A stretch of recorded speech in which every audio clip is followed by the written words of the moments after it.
இனி summer holidays கண்ணு கால் GT ஹாலிடேஸ்க்கு பண்ணு. GT holidays, south India's #1 travel brand. உங்கள் அனைவருக்கும் என்னுடைய பணிவார்ந்த வணக்கத்தை தெரிவித்துக் கொள்கிறேன். இன்றைக்கு நாடாளுமன்றம் கூடியிருக்கிறது. 18வது மக்களவை.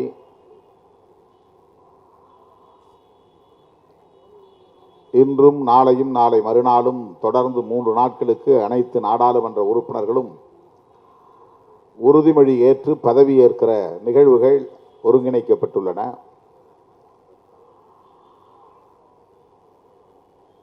இந்த நாளில் இந்த ஆர்ப்பாட்டத்தை நாம் அறிவிக்கக்கூடிய அளவுக்கு ஒரு நெருக்கடிக்கு ஆளாகி இருக்கிறோம்.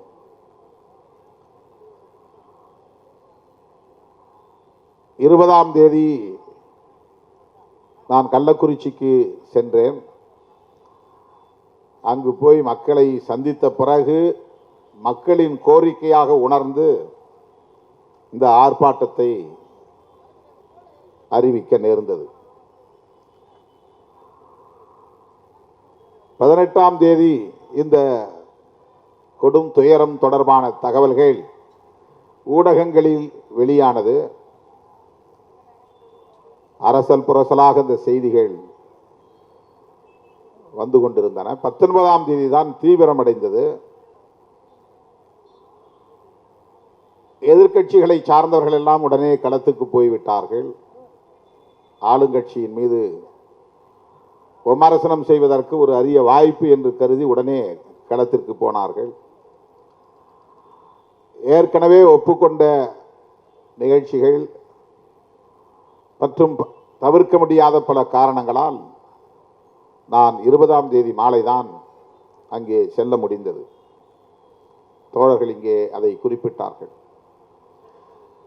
20ஆம் தேதி நான் கருணாபுரத்திற்கு போய் நள்ளிரவு 1 மணி வரையில் பாதிக்கப்பட்ட குடும்பத்தினரை சந்தித்தேன். 12 குடும்பங்களைத்தான் சந்திக்க முடிந்தது. இரவு அங்கேயே தங்கிவிட்டு அடுத்த நாள் காலை தொடங்கி அதே போல 21ஆம் தேதி நள்ளிரவு வரையில் கள்ளக்குறிச்சியை சுற்றியுள்ள பாதிக்கப்பட்ட கிராமங்களுக்கெல்லாம் சென்று பாதிக்கப்பட்ட மக்களை எல்லாம் சந்தித்து ஆறுதல் சொல்லிவிட்டு சென்னைக்கு திரும்பினேன். ஏறத்தாழ 57 குடும்பங்களை சந்தித்தோம். பாதிக்கப்பட்டவர்கள் அனைவரும் தலித்துகள், ஆதி திராவிடர்கள் என்று சொல்லப்படுகிறது. பாதிக்கப்பட்டவர்கள் அனைவரும் எளிய மக்கள், உழைக்கும் தொழிலாளர்கள் என்றுதான் புரிந்து கொள்ள வேண்டும். காட்டுநாயக்கர் சமூகத்தை சார்ந்த 12 குடும்பத்தினர் உயிர் பலி ஆகியிருக்கிறார்கள். வன்னியர் சமூகத்தை சார்ந்தவர்கள் 10க்கும் மேற்பட்டவர்கள் பலியாகியிருக்கிறார்கள். 15. மாதவச்சேரின்னு ஒரு கிராமம் கள்ளக்குறிச்சியிலிருந்து 30 கிலோமீட்டருக்கு அப்பால் இருக்கிறது. அந்த ஊருக்கு செல்லுகிற வழியிலே தேவபாண்டலம், அந்த ஊரில் ஒருவர் இறந்து போனார். அவர் ஒரு இஸ்லாமிய சகோதரர், அன்வர் பாஷா என்று ஒரு எளிய குடும்பத்தை சார்ந்தவர். அதற்கடுத்த கிராமம் சேஷசமுத்திரம் என்ற ஒரு கிராமம். அங்கே 2 பேர் இறந்து விட்டார்கள். ஒரு குடும்பம் தான் அங்கே இருக்கிறது, இன்னொரு குடும்பம் யாருமே இல்லை, இறந்து போனார்கள். உறவினர்கள் வந்தார்கள், அடக்கம் செய்துவிட்டு போய்விட்டார்கள். அந்த ஊரில் யாரும் இல்லை. அந்த 2 பேருமே வன்னியர் சமூகத்தை சார்ந்தவர்கள். அந்த குடும்பத்தை, ஒரு குடும்பத்தை மட்டும் சந்தித்து ஆறுதல் சொல்லிவிட்டு திரும்பினோம். மாதவச்சேரி என்கிற கிராமத்தில் 6 பேர் உயிரிழந்திருக்கிறார்கள். 6 பேரும் வன்னிய சமூகத்தை சார்ந்த ஏழை மக்கள். 6 பேரும். அதில் முதலில் இறந்தவர் பெயர் ஜெயமுருகன். அவர் இந்த நச்சு சாராயத்தை அருந்தியதால் இறந்தார் என்று தெரிவதற்கு முன்பே வழக்கமாக இவர் குடிக்கிறவர், ஏதோ காரணத்தால் இறந்து போனார் என்று அடக்கம் செய்து விட்டார்கள். அவருக்கு அந்த 10 லட்சம் ரூபாய் இழப்பீடே கிடைக்குமா என்ற ஒரு கேள்விக்குறி. ஏனென்றால் அது பற்றிய தகவல்கள் வெளிவருவதற்கு முன்பே அவர் அடக்கம் செய்யப்பட்டு விட்ட காரணத்தினால் அந்த வழக்கு இது நச்சு சாராயத்தால் பலியானவர் என்கிற வழக்காக பதிவாகவில்லை.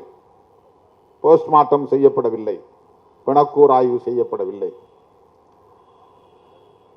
அதே போல அந்த ஊரிலே இன்னொருவர் இளையராஜா, அவருடைய உடலும் அப்படித்தான். இன்னொருவர் நாராயணசாமி, அவரும் அப்படித்தான். இன்னொருவர் கண்ணன், அவருடைய உடல் 2-3 நாட்கள் மருத்துவமனையிலே இருந்து போஸ்ட்மார்ட்டம் செய்து அடக்கம் செய்திருக்கிறார்கள். ஆனால் அதுவும் அந்த வழக்கு பட்டியலில் இடம்பெறவில்லை. ஆகவே அந்த குடும்பத்தினருக்கெல்லாம் இந்த 10 லட்சம் ரூபாய் கிடைக்குமா என்ற கேள்வி. இந்த 6 குடும்பத்தினரையும் நான் அவர்களின் இல்லம் தேடி போய் சந்தித்து ஆறுதல் சொல்லிவிட்டு வந்தேன். அதன் பிறகு மறுபடியும் கள்ளக்குறிச்சிக்கு வந்து கோட்டைமேடு பகுதியிலே பாதிக்கப்பட்டவர்கள் 2 பேர். ஒரு குடும்பம் நாடார் குடும்பம், தகவலுக்காக சொல்லுகிறேன். இன்னொரு குடும்பம் வன்னியர் குடும்பம். ஏழை எளிய குடும்பத்தை சார்ந்த உழைக்கும் தொழிலாளர்கள், மூட்டை தூக்கும் தொழிலாளர்கள், அன்றாடம் கூலி வேலைக்கு செல்லக்கூடிய எளிய மக்கள் அவர்கள். அதன் பிறகு மாமந்தூரை முடித்துக்கொண்டு கரியப்பா நகரை முடித்துக்கொண்டு பொற்படாக்குறிச்சி என்ற ஊரிலே போய் அன்றைக்கு இரவு முடிக்கிறோம். 21ஆம் தேதி காலை 10 மணிக்கு நான் கருணாபுரத்து ஆதிதிராவிடர் தெருவுக்குள்ளே நுழைந்தேன். 3:30 மணிக்குத்தான் வெளியே வந்தேன். அவ்வளவு வீடுகளிலும் போய் பாதிக்கப்பட்டவர்களை சந்தித்து ஒவ்வொரு இடத்திலும் அமர்ந்து என்ன நடந்தது என்று கேட்டு அவர்களை ஆற்றுப்படுத்தி விட்டு வந்தேன். கருணாபுரத்தில் நுழைந்தவுடனேயே முதல் வீடு சுப்பிரமணியன் வீடு. சுப்பிரமணியன் யார் என்றால் அவர் ஒரு உடையார் சமூகத்தை சார்ந்தவர்.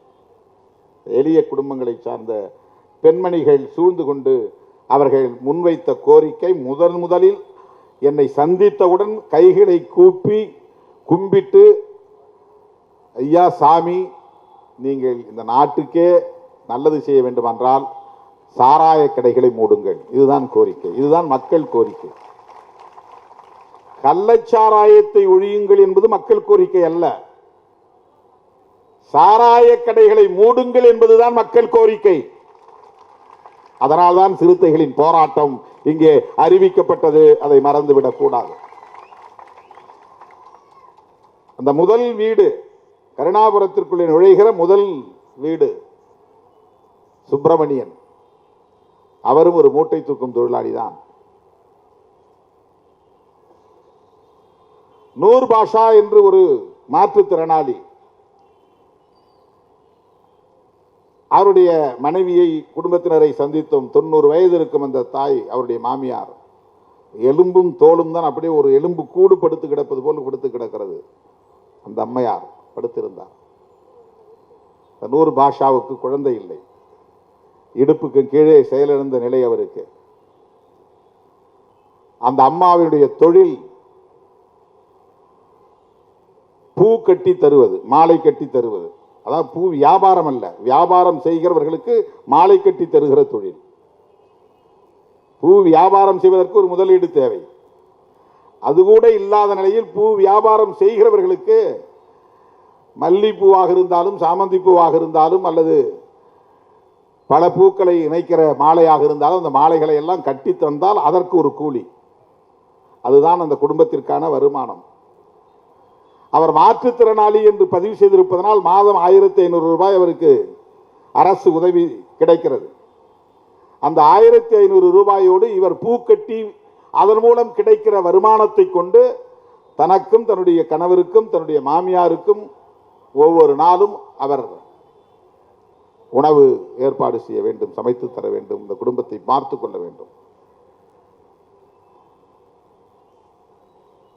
முதலில் இறந்தவர்கள் சுரேஷ், பிரவீன். சுரேஷ் என்கிற ஒரு இளைஞன். அவன் இறந்ததும் வழக்கமாக குடிக்கிறவன், ஏதோ காரணத்தால் இறந்து விட்டான் என்றுதான் அவர்கள் நினைத்தார்கள்.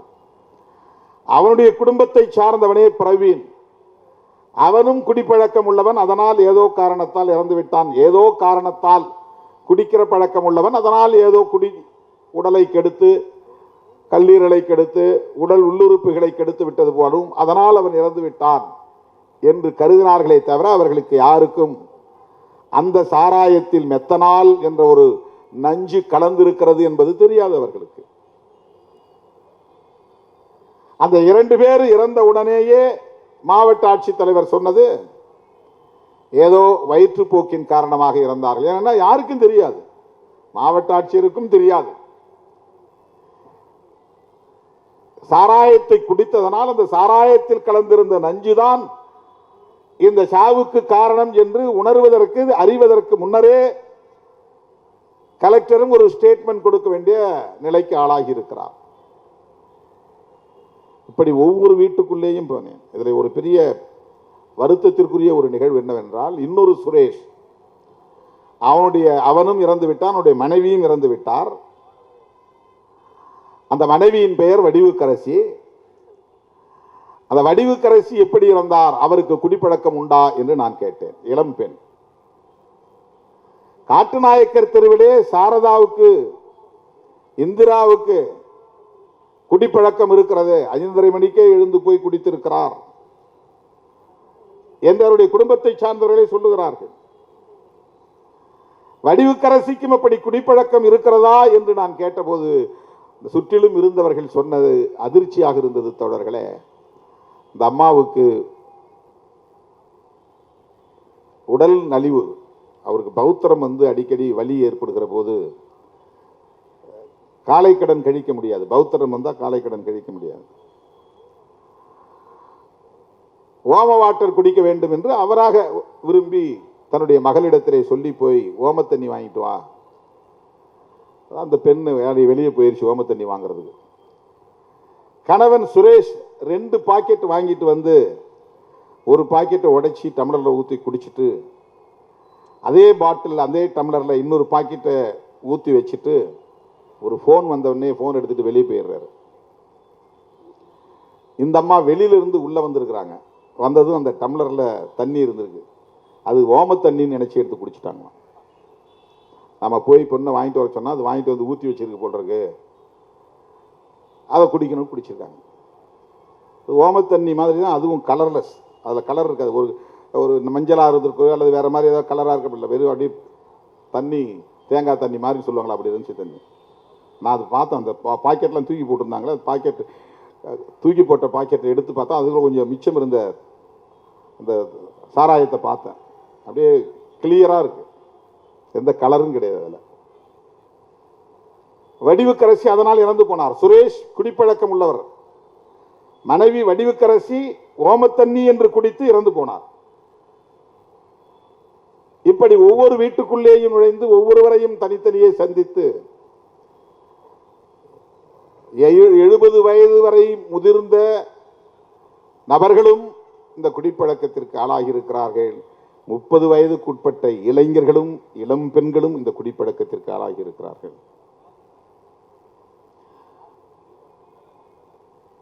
தெரு தெருவாக நடந்து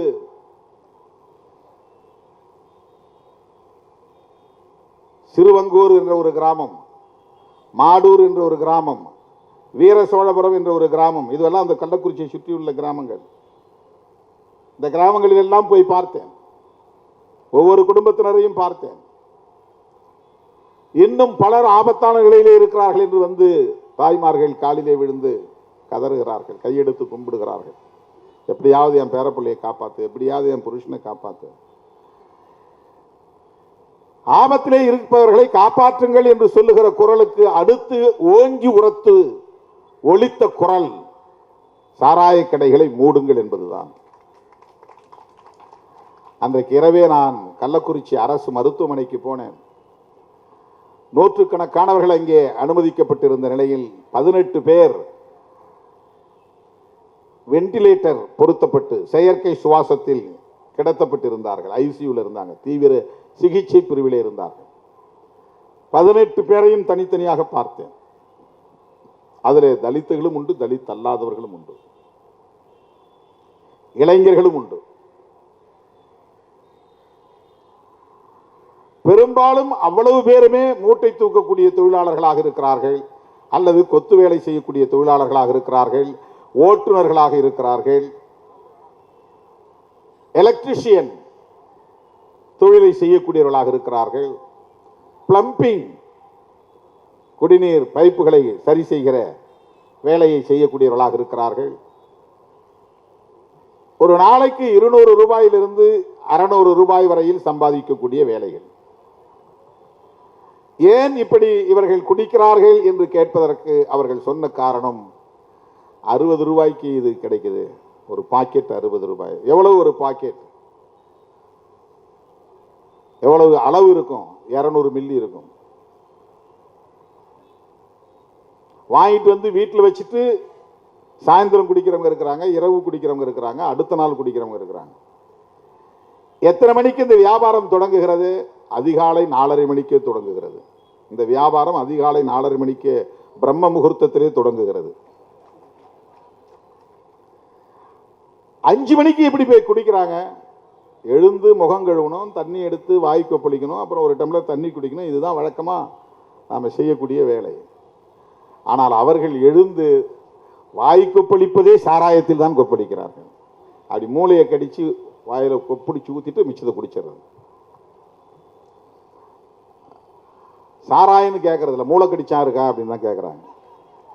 மூளை கடிச்சான் கிடைக்குமா? மூளை கடிச்சான்னா அந்த பாக்கெட்டில் 2 பக்கம் மூளை இருக்கும் இல்லையா, மேலே பிடிச்சி கட்டிடுறாங்க. இந்த பக்கம் ஒரு கார்னர், இந்த பக்கம் ஒரு கார்னர். ஏதாவது ஒரு மூளையை கடிச்சிட்டு அப்படியே குடிச்சிடுறது சார், அவ்வளோதான். மிச்சம் இருந்தால் கூட தூக்கி போட்டு போயிடுறது. இதெல்லாம் அந்த 2 நாள் நான் களத்திலே நின்று மக்களை சந்தித்த போது கிடைத்த தகவல்கள். யார் விற்பனை செய்தவன்? கண்ணுக்குட்டி. அவன் பேர் கோவிந்தராஜ், அவனுக்கு பட்ட பெயர் கண்ணுக்குட்டி. அவன் பேட்டி கொடுத்துருக்கிறான், 25 வருஷமா நான் வியாபாரம் பண்றேன், ஆனால் நான் சாராயம் குடிச்சதில்லைன்னு இருக்கான். அவன் எவ்வளோ பெரிய ஆள் பாருங்க, அவன் எவ்வளோ பெரிய கெட்டிக்காரன் பாருங்க. 25 வருஷமா அந்த தொழில் செய்யறான்னா, 25 வருஷமாவா தமிழ்நாடு முதலமைச்சர் தளபதி ஸ்டாலின் முதலமைச்சராக இருக்கிறாரு? 25 வருஷமா அந்த வியாபாரம் நடக்குது அங்க. 25 வருஷமாவா தொடர்ந்து திமுக ஆட்சியில் இருக்கு? அதல்ல. அதுக்கு பிறகு ஒரு தகவல் கிடைக்குது. என்ன தகவல் கிடைக்குதுன்னா, மாதவச்சேரிக்கு போன பிறகு ஒரு தகவல் கிடைக்குது. மாதவச்சேரியில் இறந்து போனவங்க எல்லாம் கருணாபுரம் போய் குடிச்சிட்டு வந்தாங்களான்னு நான் கேட்டேன். இல்லை சார், இங்கே விற்கிறாங்க சார், இப்போ சுடுகாட்டில் வித்துக்கிட்டு இருக்குது, இப்போ வித்துக்கிட்டு இருக்குதுன்றான். இங்கே யார் கொண்டாந்து விற்கிறாங்க? இங்கே ஒரு சின்னதுரைன்னு ஒரு ஆள் இருக்கிறான். அவன் யார்? சேஷசமுத்திரம். அவனை போலீஸ் கைது பண்ணிட்டாங்க. அவன் தலிதா? இல்லை, அவன் வன்னியர் சமுதாயத்தை சேர்ந்தவன் தான். அவன் தான் இங்க முக்கியமான சப்ளையரு. அவன்கிட்ட இருந்து தான் கண்ணுக்குட்டி வாங்கிட்டு போறான். சின்னதுரைகிட்ட போய் கண்ணுக்குட்டி வாங்கிட்டு கருணாபுரத்தில் விற்கிறான். மாதவச்சேரியிலேயே அது கிடைக்கிறது. அந்நிய சமுதாயத்தை சார்ந்த மக்கள் பெரும்பான்மையாக வசிக்கக்கூடிய அந்த கிராமத்தில் பட்டப்பகலில் விற்பனையாகிறது. பல கிராமங்களை சார்ந்தவர்கள் அங்கே வாங்கி கொண்டு போகிறார்கள். ரீட்டைல் சேல்ஸ் வேற, மொத்தமாக வாங்கிட்டு போய் அங்கே தனியாக சில்லறை விற்பனை. அவன் இப்போ கண்ணுக்குட்டின்னா அதே 60 ரூபாய்க்கு வாங்கிட்டு வந்துருக்க மாட்டான். சின்னதுரைகிட்ட வாங்கும்போது அவன் 50 ரூபாய்க்கு 55 ரூபாய்க்கு வாங்கிருப்பான் ஒரு பாக்கெட். இவன் இங்கே 60 ரூபாய்க்கு விற்கிறான். இப்போ சின்னதுரைக்கு யார் கொடுத்தாங்கிறதா முக்கியமானது. அவனே அதை தயாரிச்சானா? அப்போ அவன் இந்த சாராயத்தில் மெத்தனால் கலந்துருக்கானா? அந்த மெத்தனால் எங்கிருந்து வந்துச்சு? மெத்தனால் எல்லாராலையும் வாங்க முடியாது. முக்கியமான கெமிக்கல்ஸ்லாம் ட்ரக்ஸ், இந்த மருந்து, இதெல்லாம் எல்லாராலையும் வாங்க முடியாது.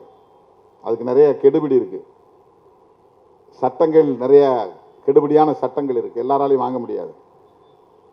சில முக்கியமான மருந்தெல்லாம் மெடிக்கலில் போனால் உங்களுக்கு கொடுக்க மாட்டாங்க. ஆல்கஹால் மிக்ஸ்டு மெடிசின்ஸ் நிறைய இருக்கு. இன்ஜெக்ஷன் மெடிக்கல் பர்பஸ் போகிற இன்ஜெக்ஷனே ட்ரக்ஸ் தான். அதுக்கு நிறைய பேர் அடிக்ட் ஆகிறவனா இருக்கான். பெத்தட்டின்னு ஒரு ஊசி இருக்குது, அதை நீ போய் கேட்டால் மெடிக்கலில் கொடுக்க மாட்டாங்க. அனஸ்டாட்டிக்ஸ், இந்த மயக்க மருந்து ஊசி, மயக்க ஊசி போடுற மருத்துவர்கள்லாம் இருக்காங்க இல்லையா, அவங்க பயன்படுத்துகிற அந்த இன்ஜெக்ஷன்லாம் நீங்கள் யாரும் கேட்டு வாங்க முடியாது. கரெக்டாக அதை முதுகுத்தண்டில் போடுவாங்க, உனக்கு மயக்கம் வந்துடும். 3 மணி நேரமோ 6 மணி நேரமோ உனக்கு ஆப்ரேஷன் பண்ணுறவரை நீ மயக்க நிலையிலே இருப்ப, உனக்கு என்ன நடந்தாலும் தெரியாது. அந்த மாதிரியான மருந்தை நாம் போய் ப்ரெஸ்கிரிப்ஷன் வாங்கிட்டு போய் கூட வாங்க முடியாது. ப்ரெஸ்கிரிப்ஷன் கொடுக்க மாட்டாங்க, டாக்டர்ஸ் எழுதி கொடுக்க மாட்டாங்க. மெத்தனால் என்கிற அந்த நச்சு பொருள் அது வந்து ஆல்கஹால் தான். மீத்தைல் ஆல்கஹால் அப்படிங்கிறது தான் மெத்தனால் அப்படின்னு அழைக்கப்படுகிறது. எத்தில் ஆல்கஹால் அப்படிங்கிறது தான் எத்தனால் என்று அழைக்கப்படுகிறது. ஆல்கஹால் அப்படின்னா நாம தமிழ்ல சாராயம் சொல்றோம். சாராயம் சொல்றோம். 100% எத்தைல் ஆல்கஹால் இருந்தால் அது எரி சாராயம், ரெக்டிஃபைடு ஸ்பிரிட் அப்படின்னு சொல்லுவாங்க ஆங்கிலத்தில், ஆர்எஸ். அது பவுடராகவும் இருக்கும், லிக்விடாகவும் கிடைக்கும். டேங்கராக போய்கிட்டு இருக்கும். பார்மாசூட்டிக்கல் கம்பெனி, மருந்து தயாரிக்கக்கூடிய கம்பெனிகளில் அது அதிகம் பயன்படுத்தப்படும். மது தயாரிக்கப்படுகிற கம்பெனிகளுக்கு அது பயன்படுத்தப்படும்.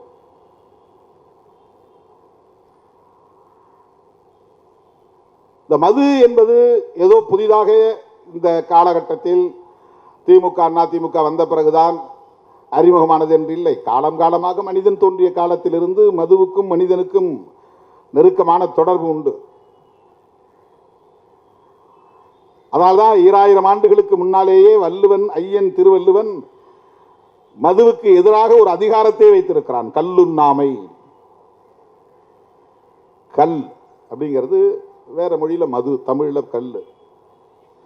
அது பனங்கல்லு தென்னங்கல்லு மட்டும் இல்லை, கல் என்றாலே போதை தரக்கூடிய ஒரு பொருள் என்று பொருள். கல்லுன்னா வெறும் கல்லு மட்டும் குறிக்கிறது அல்ல, கல்லு என்பது மதுவின் இன்னொரு பெயர். அது கல்லுண்ணாமை என்பது மது அருந்தாமை. வெவ்வேறு முயற்சிகளை ஏற்படுத்தி வெவ்வேறு வடிவங்களில் போதைக்கான பொருளை அப்பவே மனுஷன் தேடி இருக்கிறான். வெறும் கல்லு குடிச்சா போதெல்லாம் ஏறாது. அந்த கல்லில் வந்து ஊமத்தை காய போட்டு தேய்ப்பாங்க உள்ள. ஊமத்தை சாரும் சேர்ந்தாதான் கல்லு போதை வரும். கல்லு வெறும் கல்லு குடிச்சா போதையே ஏறாது. அது வந்து ஒரு புளிச்ச நீராகாரத்தை குடிச்ச மாதிரி இருக்கும். அது ஒரு மரத்தில் நிறைய கல்லு கிடைக்காது. என்ன லிட்டரா லட்சக்கணக்கான லிட்டர் தேவைப்படக்கூடிய இடத்துல நீங்க மரத்திலையும் தென்னை மரத்திலையும் கல் இறக்கி எப்படி நீங்க சப்ளை பண்ண முடியும்? பத்தாது. அந்த காலத்திலேயே கல்லு போதை தரக்கூடிய பொருளாக பயன்படுத்தப்பட்டிருக்கிறது. இந்த போதையை தருவதற்கு என்னென்ன பொருளை சேர்க்க முடியுமோ கள்ளச்சாராயம் காய்ச்சக்கூடியவர்கள் அவங்க ஒரு பொருளை போட்டு ஊறல், அதுக்கு பேரு ஊறல்னு பேரு, ஊற வைப்பான். பெரிய பெரிய டேங்கரில் போட்டு பெரிய பெரிய பேரல் இருக்கு பாருங்க, இந்த தார்லாம் வரக்கூடிய டின் இருக்கு பாருங்க, அதெல்லாம் சுத்தம் பண்ணிட்டு அதில் தான் போட்டு ஊற வைப்பான். அதில் பன்னி விட்டையும் கலக்கிறான். போதை தர்றதுக்கு ஊறல் தயாரிப்பதில் பன்னி விட்டையும் கலக்கிறான், பேட்டரி செல் கலக்கிறான். பல மரங்களுடைய நார்கள், நாவப்பட்ட வேலம்பட்ட பெரிய பெரிய மரங்கள்ல வந்து பட்டையை உரிச்சு அந்த பட்டையை பூரா நசுக்கி உள்ள போடுவான். சாராயம் காய்ச்சறதுல அதை வந்து பல நாட்கள் ஊற வைக்கணும், மாதக்கணக்கில் ஊற வைக்கணும், மண்ணுக்கு அடியில் புதைச்சி வைப்பான். அப்புறம்தான் அதை காய்ச்சி அந்த ஆவி வெளியே வரும்போது அதை குளிர வச்சு தண்ணியாக வடித்து எடுப்பான். சாராயம் காய்ச்சறது ஒரு பெரிய தொழில். அது காலங்காலமாக இருந்து வருகிறது, இப்போது இல்லை. இதெல்லாம் மனுஷன் தன்னுடைய முயற்சியில் அப்பவே கண்டுபிடிச்சிருக்கான். எதெல்லாம் போட்டா போதை ஏறுன்னு அவனுக்கு தெரியும். இப்ப டர்பன்டைன்ல பயன்படுத்துறாங்க, அந்த பெயிண்ட்ல அடிக்கிறாங்க பாருங்க, அந்த பெயிண்ட் எல்லாம் எடுத்து பயன்படுத்துறாங்க. அதுல இருந்து எடுத்து போதையை பிரிக்கிறாங்க.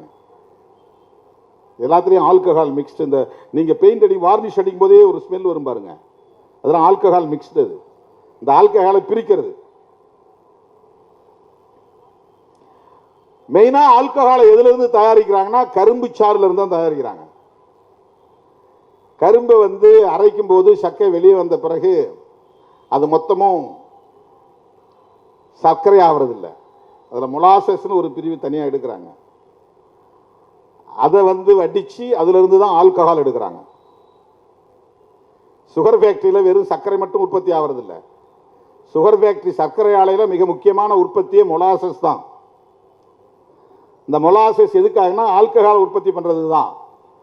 இந்த ஆல்கஹால் சாராயம் தயாரிக்க, மது தயாரிக்கும் பயன்படுத்தப்படுகிறது, மருந்து தயாரிப்பதற்கும் பயன்படுத்தப்படுகிறது. மெடிசின்ஸ்.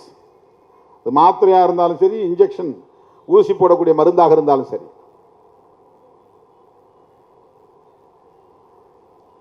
ஆகவே மனிதன் பிறந்த காலத்திலிருந்து மதுவோடு நெருக்கமாக இருந்திருக்கிறான், மதுவை உண்டிருக்கிறான், அவனே அதை உற்பத்தி செய்திருக்கிறான்.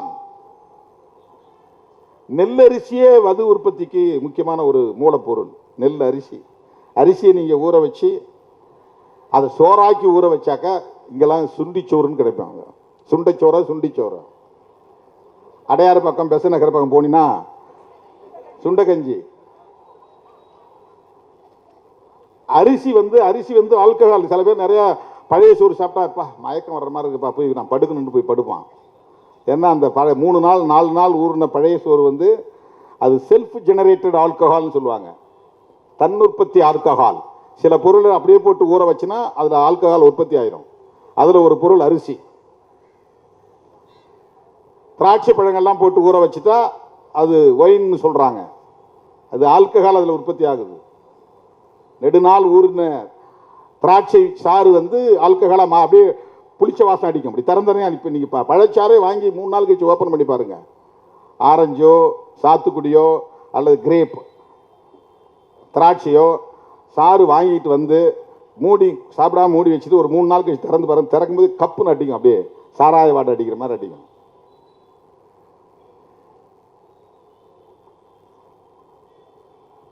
ஆல்கஹால் தான் அது.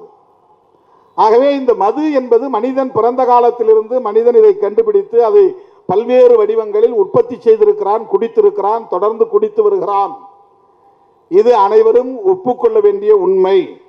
அதனால்தான் 2000 ஆண்டுகளுக்கு முன்னால் ஐயன் திருவள்ளுவன் 133 அதிகாரங்களை எழுதிய அந்த திருக்குறளில் ஒரு அதிகாரம் கல்லுண்ணாண்மை. அவன் வந்து மதுவிலக்கு கொள்கை.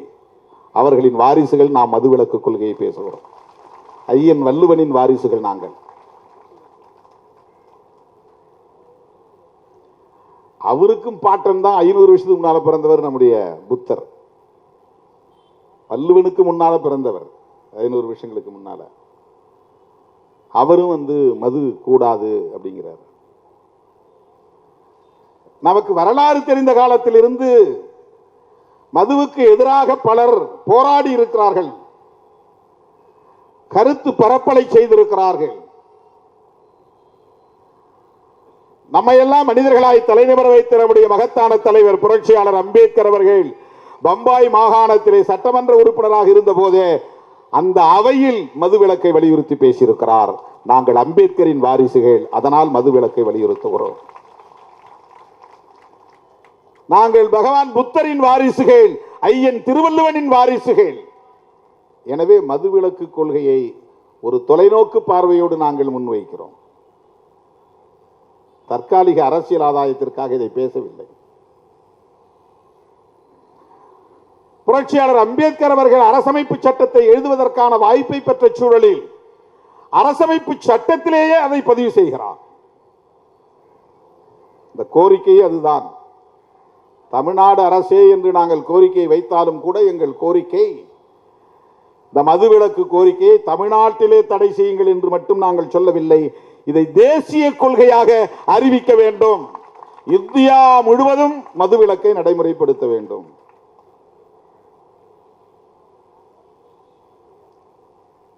காலம் காலமாக இது பேசப்பட்டு வந்திருக்கிறது, விவாதிக்கப்பட்டு வந்திருக்கிறது. அரசமைப்பு சட்டத்தை விவாதிக்கிற போது, அரங்கேற்றுகிற போது நடந்த விவாதங்களில் கருத்து பகிரப்பட்டு இருக்கிறது. அதில் டைரக்டிவ் பிரின்சிபல்ஸ் என்று ஒரு பகுதி இருக்கிறது, வழிகாட்டும் நெறிமுறைகள். மாநில அரசுகளுக்கு வழிகாட்டக்கூடியது, இந்திய ஒன்றிய அரசுக்கு வழிகாட்டக்கூடியது. அதில் ஆர்டிகிள் 47 47 அதில் என்ன சொல்லுகிறது, என்ன சொல்லியிருக்கிறார்கள் என்றால், என்ன சொல்லியிருக்கிறார் புரட்சியாளர் அம்பேத்கர் அவர்கள் என்றால், ஏன்னா அவர் வகுத்தளித்த வரையறுத்த சட்டம் தான் அரசமைப்பு சட்டம். இன்றைக்கு அந்த சட்டத்தை ஏந்தி கொண்டுதான் ராகுல் காந்தி, சோனியா காந்தி, மல்லிகார்ஜுன் கார்கே, திராவிட முன்னேற்ற கழகம், விடுதலை சிறுத்தைகள் கட்சி என்று இந்தியா கூட்டணியை சார்ந்த அனைவரும் காந்தி சிலை நிறுவப்பட்டிருந்த இடத்திலிருந்து ஊர்வலமாக சட்டத்தை கையில் ஏந்தி கொண்டு நாடாளுமன்றத்திற்குள்ளே நுழைந்தோம்.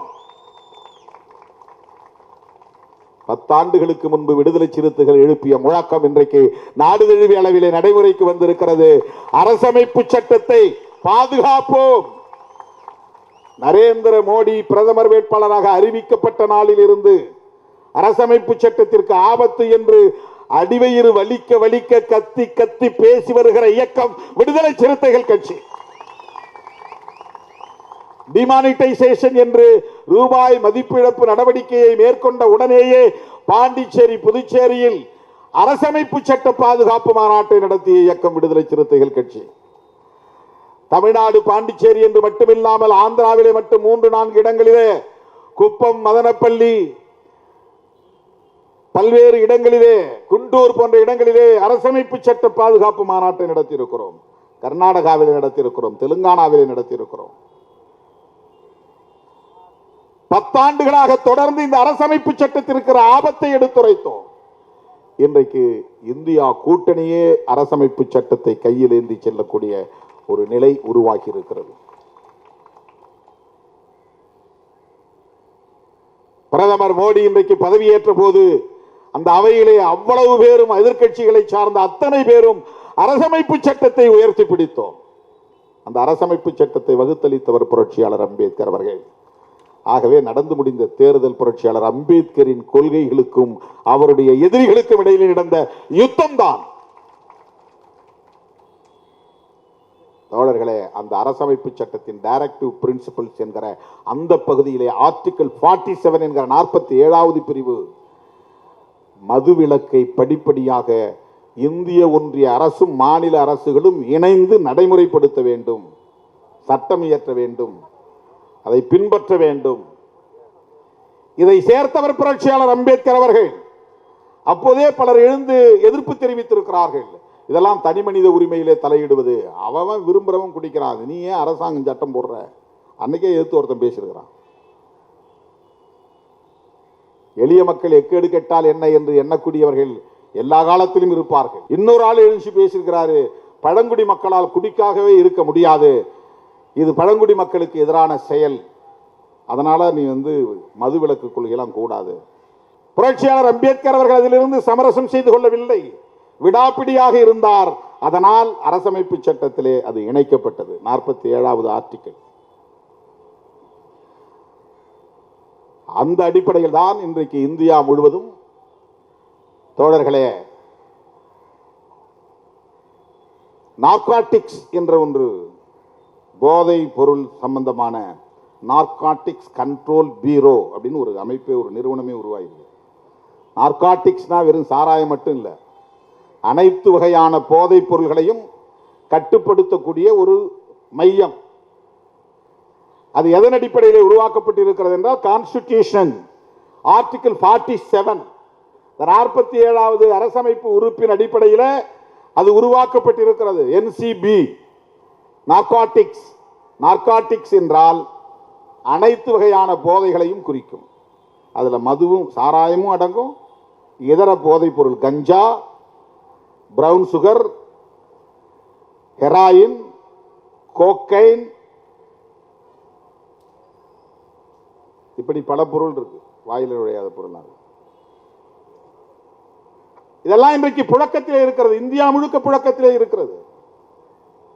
போன முறை நாடாளுமன்றத்திலே நான் பேசுகிற போது அதானியுடைய ஏர்போர்ட் வழியாக பல ஆயிரம் கோடி மதிப்புள்ள போதைப் பொருள்கள் கைப்பற்றப்பட்டிருக்கின்றன. இது எப்படி அரசுக்கு தெரியுமா என்ற கேள்வியை நான் எழுப்பினேன். இந்த போதைப் பொருள்கள் வணிகம் என்பது மிகப்பெரிய ஒரு நெட்வொர்க். அது தடை செய்யப்பட்டிருக்கிறது, சட்டம் இருக்கிறது, ஆனாலும் புழக்கத்திலே இருக்கிறது, பயன்பாட்டிலே இருக்கிறது. இன்றைக்கு பள்ளிக்கூடங்கள் வரையில், கிராமப்புறத்து பள்ளிக்கூடங்கள் வரையில் ஊடுருவி இருக்கிறது. அதைவிட பெரிய வேதனை என்னவென்றால், பெண் பிள்ளைகளே இன்றைக்கு போதைப் பொருள்களை பயன்படுத்தக்கூடிய அளவுக்கு, பள்ளி மாணவிகளே போதைப் பொருள்களை பயன்படுத்தும் நிலை உருவாகி இருக்கிறது. இந்தியா முழுவதும் இருக்கிறது. இதை பற்றிய கவலை இன்றைக்கு திமுக அரசை கடுமையாக விமர்சிக்கக்கூடிய அண்ணாமலை, எடப்பாடி போன்றவர்களுக்கு உண்டா என்ற கேள்வியைத்தான் நாங்கள் எழுப்புகிறோம். திமுகவுக்கு வக்காலத்து வாங்கி அல்ல. இது நாடு தழுவிய பிரச்சனை, இது மக்களின் பிரச்சனை, உழைக்கும் மக்களின் பிரச்சனை, ஒரு தேசத்தை பாழ்படுத்தும் பிரச்சனை. இது 50 பேரோ 60 பேரோ இறந்துவிட்ட பிரச்சனையைத்தான் நாம் பேசுகிறோம். லட்சக்கணக்கான இளைஞர்கள், பெண்கள் செயலிழந்தவர்களாக மாறி இருக்கிறார்கள். அது எவ்வளவு பெரிய பாதிப்பு. செத்து போன அந்த 50 பேர் அல்ல பிரச்சனை, அவனால் செத்து போயிடுறான், பிரச்சனை இல்லை. குடும்பத்தில் உள்ள பெண்களுக்கும் பிள்ளைகளுக்கும் ஒரு பாரம் தொலைந்தது என்று ஆகிவிடும். அவன் உயிரோடு இருக்கிறதால அந்த குடும்பத்துக்கு பெரிய பாரம் தான். ஒரு ட்ரங்கார்டு, குடிப்பழக்கத்திற்கு அடிமையானவன் குடி நோயாளி என்றுதான் அழைக்கப்பட வேண்டும். அவன் குடிகாரன் அல்ல, குடி நோயாளி. அவன் அந்த குடும்பத்திற்கு பெரும் பாரம். குளிக்க மாட்டான், நல்ல உடை உடுத்த முடியாது, தேவையான நேரம் உறங்க மாட்டான், பொது இடத்தில் ஒழுங்கீனமாக நடந்து கொள்வான், கண்ட இடத்தில் வீழ்ந்து கிடப்பான், ஆடை இல்லாமல் கிடப்பான். உன் புருஷன் அங்கே கிடக்கிறான், வீழ்ந்து கிடக்கிறான், போய் தூக்கிட்டு வா. வாந்தி எடுத்து கிடப்பான், மலஜலம் கழித்து கிடப்பான். இதெல்லாம் குடும்பத்தின் மானம் போகிற செயல். அவனை திருத்த முடியாது. காலில் விழுந்து கதறி எழுதாலும் அவன் மாறமாட்டான். மிகப்பெரிய பாரமாக மாறுகிறான். அவன் குடும்பத்திற்கு பாரமாக மாறுகிறான் என்பதை விட ஒரு தேசத்தின் மனித வளம் பாதிக்கப்படுகிறது. அப்படி ஒவ்வொரு இளைஞனும் பாதிக்கப்பட்டால் யோசித்து பாருங்கள்.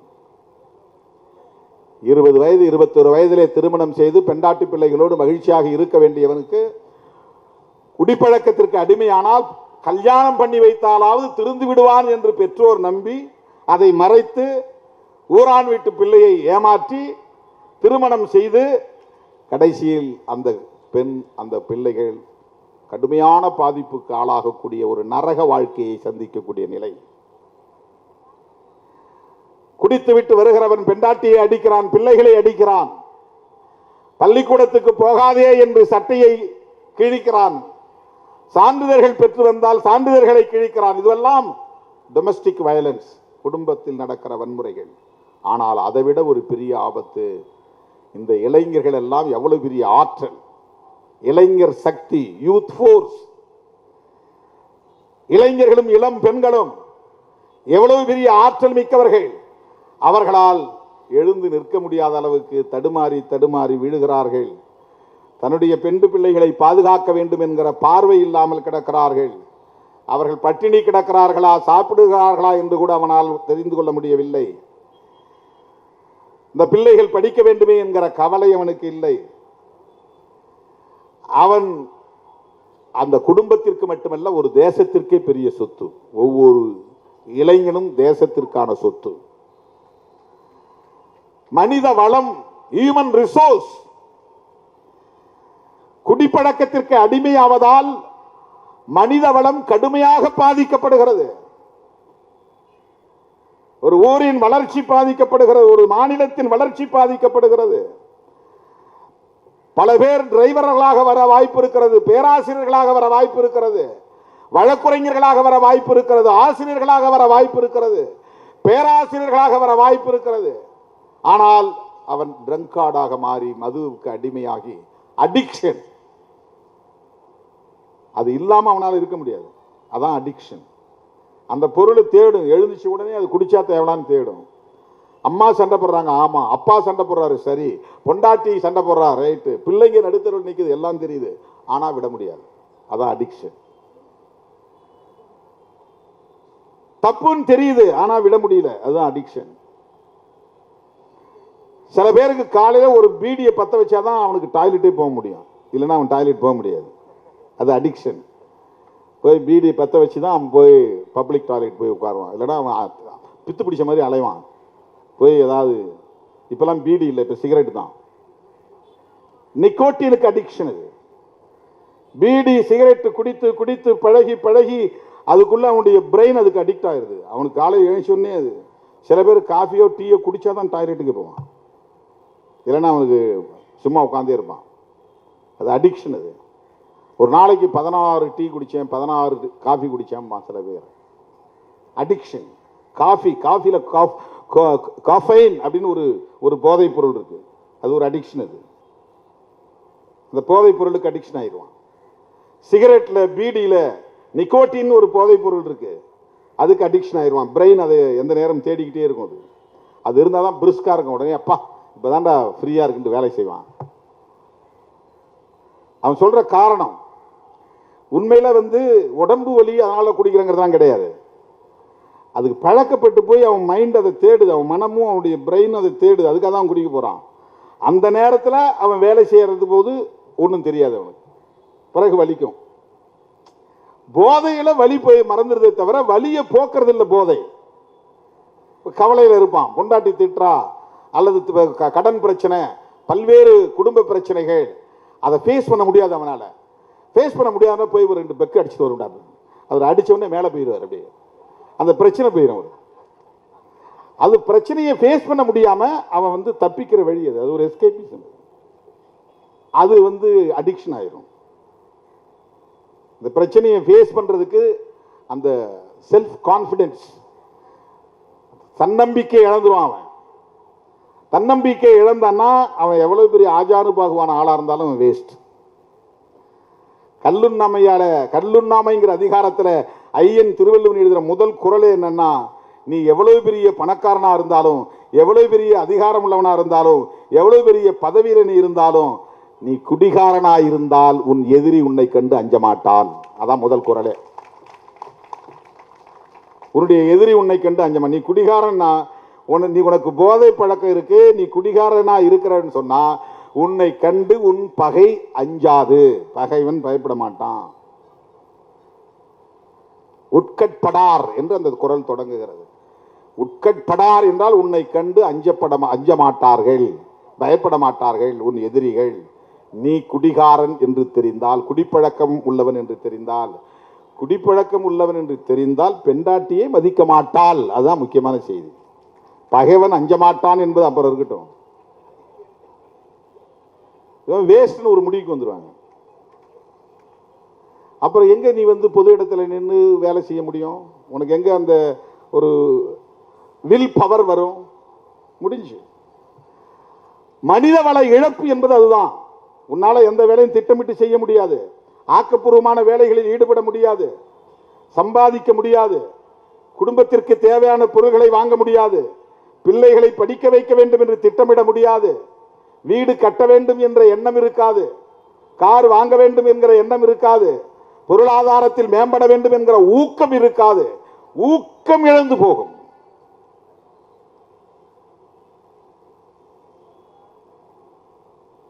உடம்புல எந்த உறுப்பு பாதிக்கப்பட்டாலும் ரீப்ளேஸ் பண்ணிடலாம். கை போச்சுன்னா கை வச்சிடலாம், ஹார்ட் போச்சுன்னா ஹார்ட் வச்சிடலாம், லிவர் போச்சுன்னா கொஞ்சம் லிவரை வேற ஒருத்தர் கட் பண்ணி வச்சு அது வளர்ந்துடும். கல்லீரலுக்கு தானாக வளர்றது, பூத்து தானாக வளரும். கொஞ்சம் வச்சா போதும், ஒரு சின்ன பிட்டு வச்சா கூட போதும், கல்லீரல் வளர்ந்துடும். கண்ணுக்கு கண்ணு வைக்கிறாங்க. பல்வேறு உறுப்புகளை இன்றைக்கு மருத்துவத்துறை டிரான்ஸ்பிளான்டேஷன் செய்யுது. கிட்னி டிரான்ஸ்பிளான்டேஷன், லிவர் டிரான்ஸ்பிளான்டேஷன், சிறுநீரக மாற்று அறுவை சிகிச்சை, கல்லீரல் மாற்று அறுவை சிகிச்சை, மூளையை மாற்று அறுவை சிகிச்சை கிடையாது. ஒருத்த மூளையை எடுத்து இன்னொருத்தருக்கு வச்சா அது பொருந்துமானா பொருந்தாது, இயங்குமானா இயங்காது. பிரெயின் ஒரு யூனிக் ஆர்கன், எல்லாமே யூனிக் தான். பிரெயினை ரீப்ளேஸ்மெண்ட் பண்ண முடியாது. இந்த மது பழக்கம், போதை பழக்கம், அதற்கு அடிமையாகக்கூடிய நிலை சிஎன்எஸ் என்கிற சென்ட்ரல் நர்வஸ் சிஸ்டம், அதை தான் கடுமையாக தாக்கும், பாதிக்கப்பட்டோம். முதுகுத்தண்டு இருக்கு பாருங்க, அதான் சென்ட்ரல் நர்வஸ் சிஸ்டம். மூளையோட முகுளத்தோட முதுகுத்தண்டு உனக்கு உட்கார்ற இடம் வரலாம், கடைசியாக முடியுது பாருங்க முதுகுத்தண்டு, கடைசி எலும்பு. அது வரையிலும் எல்லா நரம்புகளும் இணைக்கப்பட்ட உடலுக்கு போகிற அத்தனை நரம்புகளும் அப்படிதான் பிரியும். முதுகுத்தண்டே ஆணையிடும். அனிச்சை செயல்வாங்கல்ல, மூளைக்கு போகாமல் சில நேரம் முதுகுத்தண்டே அது சபார்டினேட் சர்வீஸ் பண்ணுது. மூளைக்கே சொல்லாமல் இதுவே ஆணையிட்டுரும். அதுவே ஒரு மூளை தான்.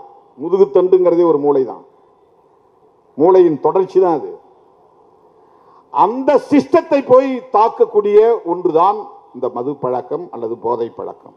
நீ எந்த மது அருந்தினாலும் சரி, கஞ்சா அடித்தாலும் சரி, நிக்கோட்டினுக்கு ஹெராயின், பெத்தடின் போன்ற எந்த மருந்து பொருள்களுக்கு நீ அடிமையானாலும் உன்னுடைய சென்ட்ரல் நர்வஸ் சிஸ்டம் அது அடிபட்டு போச்சுன்னா உனக்கு எல்லாமே செயலிழந்து.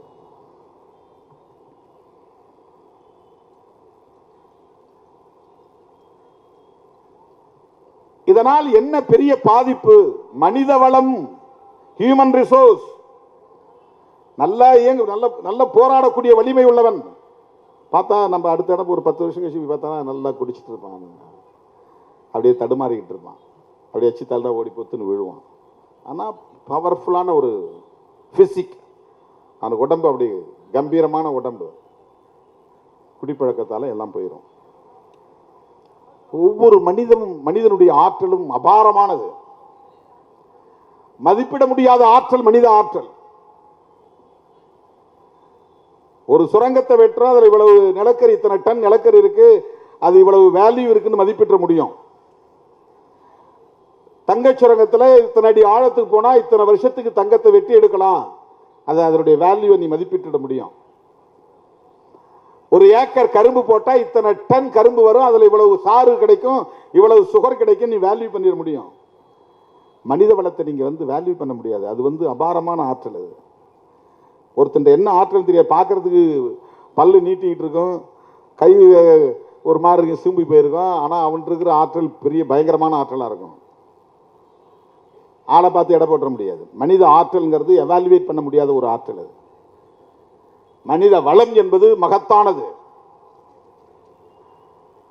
அந்த மனித வளம் பாதிக்கப்படுகிறது. 60 பேர் செத்தாங்கிறது பிரச்சனை இல்லை, அந்த மாதிரி பல லட்சம் பேர் ஆற்றல் இழந்து கிடக்கிறான். ஒரு ஊருக்கு நான் போறேன், ராத்திரி 6 மணிக்கு 8 மணிக்கு போறேன்னா ஒரு 100 பேர் திரண்டு நிற்கிறான்னா அதுல 30 பேர் செயலிழந்தவனா இருக்கிறான், குடிகாரனா இருக்கிறான்.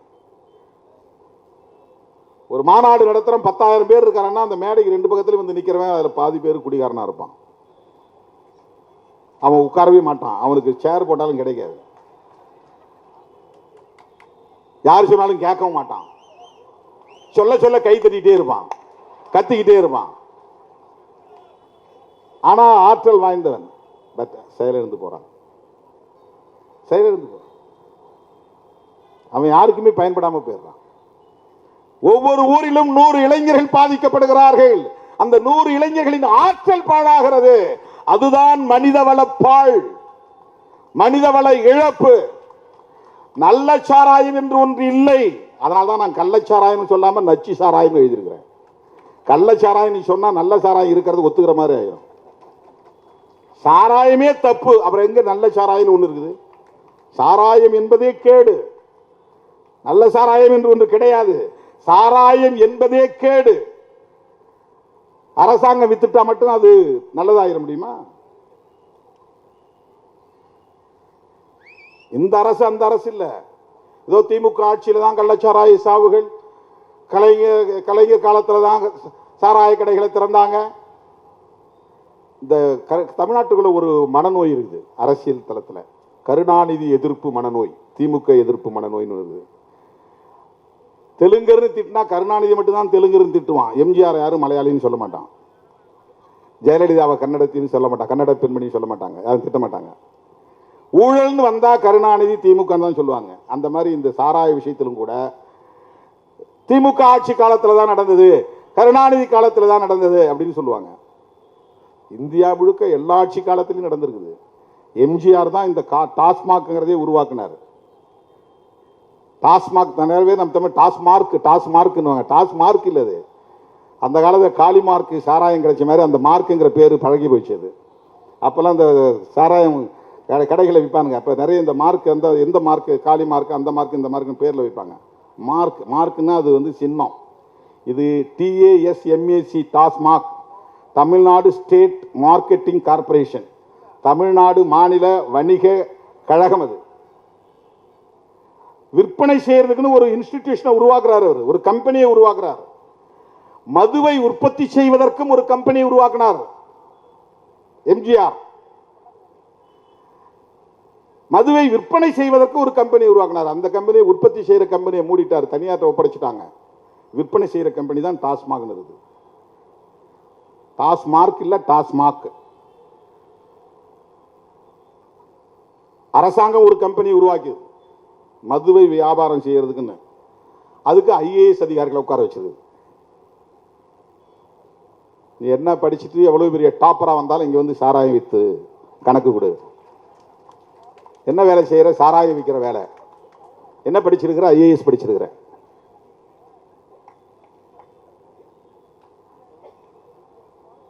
இதுக்கு மாதந்தோறும் ரிவ்யூ மீட்டிங் நடக்குது அகில இந்த அளவில். இந்தியாவில் இருக்கக்கூடிய மாநிலங்களில் 4 மாநிலங்களில் மட்டும்தான் இன்னைக்கு புரோஹிபிஷன் இருக்கு. புரோஹிபிஷன்னா மது விலக்கு. மது விலக்குன்னா மது கூடாதுங்கிறது. குஜராத், பீகார், மிசோரம், நாகாலாந்து பெரிய மாநிலங்களில் 2. அது காந்தி பிறந்த மண்ணுங்கிறதுக்காக வச்சிருக்காங்க குஜராத். அது அவரை அவமானப்படுத்துற மாதிரி ஆயிரும் அப்படின்னு. அங்கேயும் கள்ளச்சாராய சாவுகள், பீகார்லையும் கள்ளச்சாராய சாவுகள், ஆந்திராவில் கள்ளச்சாராய சாவுகள், கேரளாவில் கள்ளச்சாராய சாவுகள் எல்லா காலத்திலும் நடக்குது. கலைஞர் 71 மதுவிலக்கு சட்டத்தை தளர்த்தினார். பிறகு 74 மூடினார். 7 வருஷம் இல்ல. 81 எம்ஜிஆர் கொண்டு வந்தார். பிறகு அவர் மூடினார். அப்புறம் OPS காலத்தில் வந்துச்சு, ஜெயலலிதா காலத்திலும் வந்துச்சு. 2001, 2002 தொடர்ச்சியா மாறி மாறி வந்திருக்கு. இது இந்த கட்சி தான் காரணம், இந்த முதல்வர் தான் காரணம் என்று சொல்வதற்காக நான் சொல்லவில்லை. இது சமூக தீங்கு, தேசத்திற்கு எதிரான ஒன்று. அரசாங்கமே சட்டப்பூர்வமாக இந்த பாதிப்பை அங்கீகரிக்க கூடாது என்பதுதான். இல்ல கண்ட்ரோல் பண்ண முடியாது, இந்த சாராயம் இல்லைன்னா அவன் கள்ளச்சாராயத்தில் நிறைய குடிச்சிட்டு சாவுவான். இது என்ன ஜஸ்டிபிகேஷன்? என் வீட்டுக்காரனை கண்ட்ரோல் பண்ண முடியல, அதனால நான் எல்லாத்தையும் விட்டுறேன், தம்பிகளா எல்லாரும் நம்ம சேர்ந்து குடிப்போம் அப்படின்னு முடிவு எடுப்போமா? வீட்டிலே அதை அங்கீகரிச்சிருமா?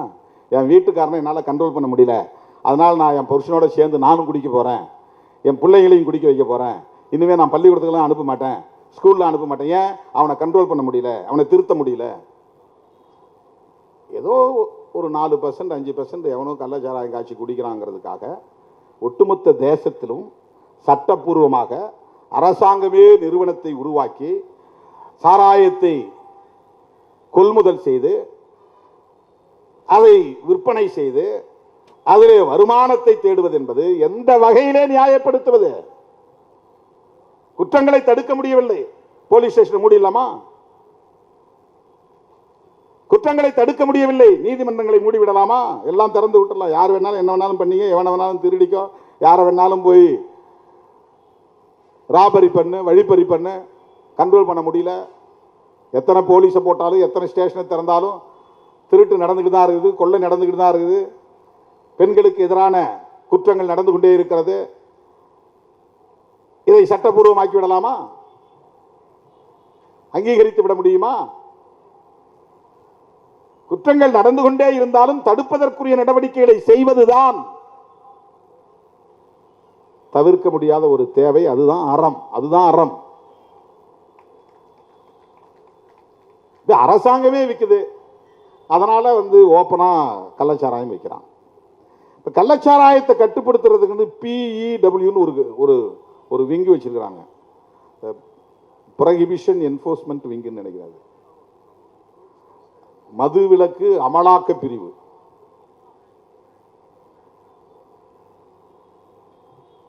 அதுல பெரும்பாலும் லேடிஸ் தான் போடுறாங்க, எதுக்குன்னு தெரியல. இன்ஸ்பெக்டர், DSP, அதுக்கு மேல இருக்கிற அதிகாரிகள் அதெல்லாம் பெண்களை தான் போடுறாங்க. எனக்கு தொடக்க காலத்தில் கிடைச்ச ஒரு அனுபவம். 1990களில் நான் இந்த இயக்கத்தின் தலைமை பொறுப்பை ஏற்றபோது மதுரையிலே கருவனூர் என்ற ஒரு கிராமத்தில் அந்த ஊரையே தீ வைத்து கொளுத்தினார்கள் சாதி வெறியர்கள். ஆனால் பிரச்சனை எங்கிருந்து தொடங்கியது என்றால், நம்ம கட்சியில் ஒருத்தர் சேர்ந்தார். அவருக்கு என்ன பிரச்சனைன்னா, போலீஸ் அடிக்கடி பிடிச்சிட்டு போயிருது. ஏன் போலீஸ் பிடிச்சிட்டு போகுது? அவர் ஏற்கனவே கள்ளச்சாராயம் காய்ச்சி வித்துக்கிட்டு இருந்திருக்காரு. இப்போ அது வேண்டாம், குடும்பம் வந்துருச்சு, பிள்ளைங்க ஆளாயிட்டாங்க, அவங்களெல்லாம் வந்து பாதுகாக்கணும் அப்படின்னு சொல்லிட்டு அதில் இருந்து தப்பிக்கிறதுக்கு முயற்சி பண்ணுறாரு. ஆனால் போலீஸ் அங்கே போய் நீ ஏன் இப்போ கள்ளச்சாராயம் காய்ச்சல, ஏன் எங்களுக்கு மாமூல் கொடுக்கல, அதான் பிரச்சனை. காய்ச்சாதவனை பிடிச்சிட்டு போய் கேஸ் போட்டு உள்ள தள்ளுறது. அவர் அதிலிருந்து தன்னை தற்காத்துக் கொள்வதற்காக அப்போ வந்து கட்சி கிடையாது, தேர்தல் பாதை கிடையாது, வெறும் இயக்கம்தான், விடுதலை சிறுத்தைகள் இயக்கம். இதில் வந்து அவர் சேர்றாரு. வந்து சேர்ந்ததுக்கு பிறகு அதே காவல்துறை, அந்த உள்ளூரில் இருக்கக்கூடிய ஒரு ஆய்வாளர் அவனை நேராக வீட்டுக்கு போய் தூங்கியிருந்தவனை பிடிச்சி அடித்து தெருவில் தரன்னு இழுத்துட்டு போய் நீ கட்சியில் சேர்ந்துட்டா அவனை விட்டுருவோமா, கேஸ் போடுறாங்க. இப்போ போலீஸை எதிர்த்து இயக்கம் போராட்டம் நடத்துது.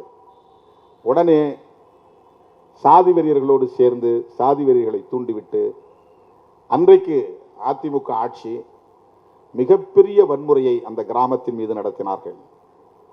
அதெல்லாம் எனக்கு வந்து ரொம்ப புதுசு, பயங்கரமான அதிர்ச்சிக்குள்ளான கருவனூர்ல அந்த ஊரையே கொளுத்தினார்கள். பெரிய பிரச்சனையே என்ன, பிஇடபிள்யூவும் லாண்ட் ஆர்டர் போலீஸும் அவங்கள்ட்ட போய் தகராறு பண்றாங்க. நீ ஏன் காய்ச்சாம இருக்கிற, இவ்வளவு நாளா காய்ச்சி இருந்து இப்ப ஏன் காய்ச்சல? ஏன்னா அவனுக்கு அங்கங்க பாயிண்ட்ல இருந்து அவனுக்கு வந்து மாமூல் போகணும், அது நின்று போகுது. இது நான் குற்றம் சாட்டுவதற்காக சொல்லவில்லை, சமூக யதார்த்தத்தை புரிந்து கொள்ள வேண்டிய தேவை இருக்கிறது. நம்முடைய குடும்பத்தில் நம்முடைய பிள்ளையையே நம்மால் கட்டுப்படுத்த முடியவில்லை என்பது உண்மைதான். மனைவி மக்களால் கணவனை கட்டுப்படுத்த முடியவில்லை என்பது உண்மைதான். கணவனோடு சேர்ந்து மனைவியும் குடிப்பழக்கத்திற்கு ஆளாகிறாள், அதையே நம்மால் திருத்த முடியவில்லை என்பது உண்மைதான். எனவே ஒட்டுமொத்தமாக இது அரசுதான் பொறுப்பு, காவல்துறை தான் பொறுப்பு, ஏன் அவர்கள் கட்டுப்படுத்தவில்லை, ஏன் அவர்கள் திருத்தவில்லை என்று நாம் பொத்தாம் பொதுவிலே அரசியல் ஆதாயம் தேடக்கூடிய வகையிலே குற்றம் சுமத்த விரும்பவில்லை. அது முடியாது என்பது தெரியும். ஆனால் முடியாது என்பதை காரணம் காட்டி கள்ளச்சாராய பேர்வழிகள் ஆதிக்கம் செய்வார்கள் என்பதை காரணம் காட்டி அதை சட்டப்பூர்வமாக அங்கீகரிப்பது குற்றம், அதை ஏற்க முடியாது. அதை விடுதலை சிறுத்தைகள் கட்சி கடுமையாக எதிர்க்கிறது. இதனால எவ்வளவு பெரிய லாபம் வந்தாலும் கூடாது என்பதுதான் பேரறிஞர் அண்ணாவின் கொள்கையாக இருந்தது. அண்ணா காலத்திலேயே மதுவிலக்கை தளர்த்த வேண்டும் என்று எல்லோரும் சொன்ன காலத்தில் அவர் முதல்வராக இருந்த காலம் மிக குறைவான காலம், 67 இருந்து 69. ராஜாஜி முதல்வராக இருந்த போது 1937 இந்த நாடு விடுதலை பெறுவதற்கு முன்பே காந்தியடிகள் இதை பெரிய இயக்கமாக எடுத்த காரணத்தினால், அவர் காங்கிரஸ் கட்சியின் தலைவராகவும் இருந்த காரணத்தினால் அன்றைக்கு மதுவிலக்கு சட்டத்தை கொண்டு வந்தார். அது பல ஆண்டுகள், 20-25 ஆண்டுகள் நடைமுறையில் இருந்தது. காமராஜர் ஆட்சியில் இருந்த வரையிலும் நடைமுறையில் இருந்தது. அதன் பிறகு இந்தியா முழுவதும் மதுவிலக்கு தளர்த்தப்பட்ட நிலையிலே தமிழ்நாட்டில் மதுவிலக்கை தளர்த்த வேண்டிய தேவை உருவானது என்று காரணம் சொல்லி 71 ஆட்சிக்கு வந்த கலைஞர் மதுவிலக்கை தளர்த்தினார், சட்டத்தை திருத்தினார். ஆனால் மக்களிடத்திலே எழுந்த எதிர்ப்பால் 74 மூடினார். திறந்தவர் மூடினார் என்பதும் வரலாறு, அதையும் சேர்த்து சொல்ல வேண்டும். பிறகு 7 ஆண்டுகள் அப்படியே கிடந்த நிலையிலே 81 எம்ஜிஆர் திறந்தார். இதெல்லாம் வந்து இவர்தான் காரணம் அவர்தான் காரணம் என்பதற்காக சொல்லவில்லை. இந்த புரோகிபிஷன் சம்பந்தமான சட்டம் எப்படி வந்தது, எப்படி மாறியது, எப்படி அது தளர்த்தப்பட்டது என்கிற வரலாற்றை சொல்லுவதற்காக நான் சொல்லுகிறேன். தோழர்களே,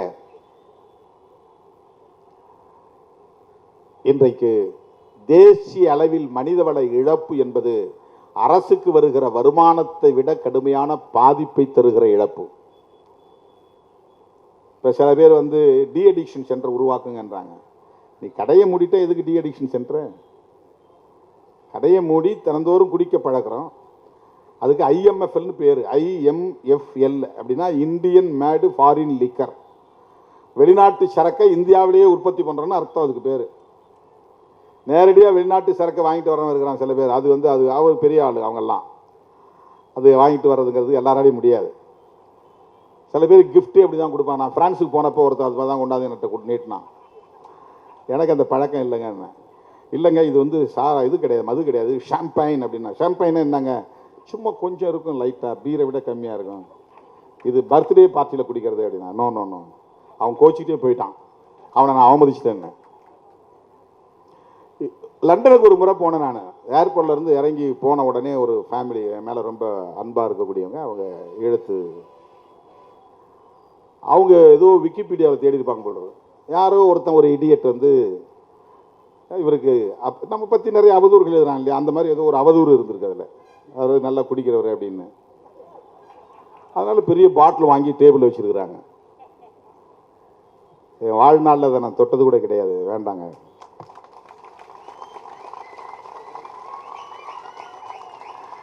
வெளிநாட்டு சரக்கு அப்படின்னா எல்லாரும் உடனே அதுக்கு ஈல்ட் ஆகணும் நிறைய பேர் இருக்கிறாங்க. இந்த வெளிநாட்டு சரக்கு இங்கே வாங்கிட்டு வந்து கிஃப்டாக கொடுப்பாங்க, அங்கேருந்து வாங்கிட்டு வந்து இங்கே கிஃப்டாக கொடுப்பாங்க, அதுக்கு ஒரு பெரிய மதிப்பு. அதை இந்தியாவில் செய்கிறான், இந்தியன் மேடு ஃபாரின் லிக்கர், அயல்நாட்டு மது இந்திய சரக்கு, இந்தியாவிலேயே தயாரிக்கிறது அந்த ஃபார்முலாவை பயன்படுத்தி. அதுதான் இங்கே பிராண்டி. அது பிராண்டி வந்து நம்ம ஊர் சரக்கு இல்லை, வெளிநாட்டு சரக்கு, அதை நாம் தயாரிக்கிறோம். மூலப்பொருள் அதுக்கு ethyl alcohol, rectified spirit, ethanol, அதுதான் தேவை. அதில் எவ்வளவு ஆல்கஹால் சதவீதம் இருக்கணுங்கிறத பொறுத்து அதுக்கு பேர் மாறுது. அதில் டேஸ்ட்டுக்கு கலர்லாம் மாற்றுவாங்க, அப்புறம் பாட்டில் டிசைனாக பண்ணுவாங்க, லேபிள் டிசைனாக பண்ணுவாங்க. அதுக்கு நல்ல அழகான பெண்மணிகளை கொண்டு விளம்பரம்லாம் பண்ணுவாங்க, இதை சாப்பிட்டிங்கன்னா இப்படி இருக்கலாம் அப்படின்னு. அது என்னென்னா எத்தனாலில் வந்து ப்ரொபோர்ஷனேட்டாக சதவிகித அடிப்படையில் வந்து மிக்ஸ் பண்ணுறது. 3லேருந்து 5% இருந்தால் பீர், 5% தான் இருக்கணும். அது மிச்சம் வெறும் வாட்டர் அல்லது அது ஸ்வீட்னர், அது ஏதோ ஒரு இனிப்பு கலந்துருக்கும், அவ்வளோதான். அதில் வெறும் 3% அல்லது 5%, அதுக்கு மேலே போனால் அதுக்கு பீர் கிடையாது. பீர் தாண்டி மற்றதெல்லாம் பீர் ஒரு குடியே இல்லை, மதுவே இல்லைம்பாங்க. பீர் தான் ஐயா, சும்மா குடிக்கலாம், அதில் தான் ஸ்டார்ட் ஆகும் இந்த அடிக்ஷனே, அதை தான் ஸ்டார்ட் ஆகும். இது வந்து பிராண்டி கிடையாது, விஸ்கி கிடையாது, வைன் கிடையாது. இந்த வைனை கூட சில பேர் சப்போர்ட், வைன் சாப்பிட்டா ஹார்ட்டுக்கு நல்லது, பிரெயின் சுறுசுறுப்பாக இருக்கும், ரெட் வைன் குடிக்கலாம் அப்படிமா. ஏன்னா அது வந்து வெறும் பழச்சாறில் இருந்து தயாரிக்கிறது, அதெல்லாம் ஒன்றும் கிடையாது. பிரெயினை அட்டாக் பண்ணக்கூடிய எதுவுமே பாதிப்பு தான். ஆல்கஹால் மிக்ஸ்டுன்னா அது உன்னுடைய சென்ட்ரல் நர்வஸ் சிஸ்டத்தை தாக்கும், சிந்திக்க முடியாமல் போயிடும், திட்டமிட முடியாமல் போயிடும், பாதிப்பை உருவாக்கும். இப்போ நிறைய பேர் எங்கே விழுறதுன்னா ஃப்ரீயாக குடிக்கிறதுல இருந்து தான் விழுந்து போகிறானுங்க. ஃபஸ்ட்டு இப்படி தான் ஆரம்பிப்பாங்க.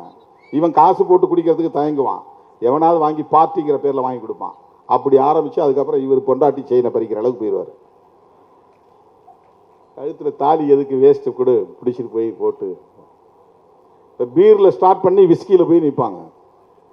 அதெல்லாம் 40% மேலே ஆல்கஹால், 30% 40% மேலே ஆல்கஹால் இருக்கு. அதில் குடிக்கவே முடியாது, வாயில் வைக்கவே முடியாது. அதுக்கு தான் அந்த சோடா கிடா ஊற்றி நல்லா ஊறுகாயை தொட்டுக்கிட்டு, அப்போ எவனும் சாதிலாம் பார்க்க மாட்டான், அப்போ நக்கு நக்கு நக்குவான், வாயில் இருக்கிறத நோண்டி நக்குவான், விரலை விட்டு எடுத்து சப்புவானுங்க. ஊறுகாயை தொட்டுக்குவான், கறியை கடிச்சு அவன் கடிச்ச எலும்பு வாங்கிவான் கடிப்பான். அது அப்படியே இப்போதான் மச்சிம்பான், மாமாம்பான், மாப்பிள்ளைம்பான். அந்த நேரம் எல்லாம் அது அந்த இடம் வந்து சமத்துவம், சாராயம் வந்து சமத்துவத்தை உருவாக்குது.